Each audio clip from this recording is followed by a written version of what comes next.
తప్పు చేశాను జోగి. వచ్చిందండి వయ్యారి. దేవుడితో పెట్టుకున్నాం. ఏ సైడ్ నుంచి వెంకటేశ్వర స్వామి ఏం చేస్తాడోనని భయం వేస్తుంది.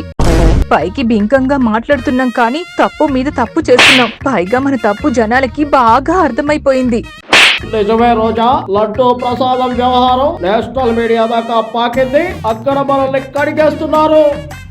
అసలు ఈ జగన్ ధనదాహానికి హద్దు పొద్దు ఉండద్దా? 5 ఏళ్ల అవినీతి పాలనలో కోట్లు వెనకేసుకున్నాడు. సరిపోలేదా? ఇలాంటప్పుడే గుండె రాయి చేసుకోవాలి. ఆఖరికి తిరుమల వెంకటేశ్వరుడి పరమ పవిత్రమైన లడ్డూలో కూడా కల్తీ నెయ్యి కలిపి 250 కోట్ల కోసం కకృతి పడాలా? Selfish fellow. అంటే అది అసలు ఆ సైకో గారు 1,00,000 కోట్లు ఏం చేసుకుంటాడో? చేసిన ఇసుక దందాలు, భూ కబ్జాలు, లిక్కర్ స్కామ్లు చాలవా? నాకు షాల్వా కప్పాల్సింది పోయి, నన్ను పొగడాల్సింది పోయి, ఇంకా అవార్డు ఏదైనా ఉంటే నాకు ఇవ్వాల్సింది పోయి. ఏంది మాట? రోజు ఆ శ్రీవారు నా కళ్ళలోకి వచ్చి చెప్పిస్తున్నారు.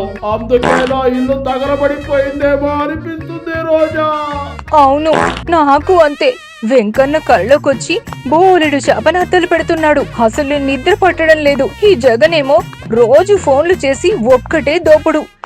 అరే తుప్పా చదవా, నేను మనిషిని కాబట్టి మర్యాదగా మందు తాగుతున్నాను రా. నువ్వు రాక్షసుడు కాబట్టి రోజు నా రక్తం తాగుతున్నావు. మీడియా ముందు మాట్లాడండి, కూటమి ప్రభుత్వాన్ని తిట్టండి అని. అది సరే కానీ నువ్వు ఇట్టా వెనక ముందు చూసుకోకుండా డైరెక్ట్ గా మా ఇంటికి వచ్చేయడం ఏమైనా బాగుందా?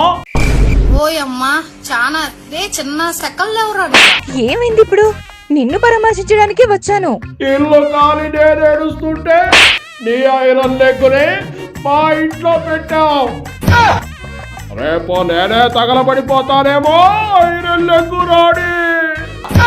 అమ్మ పడవా.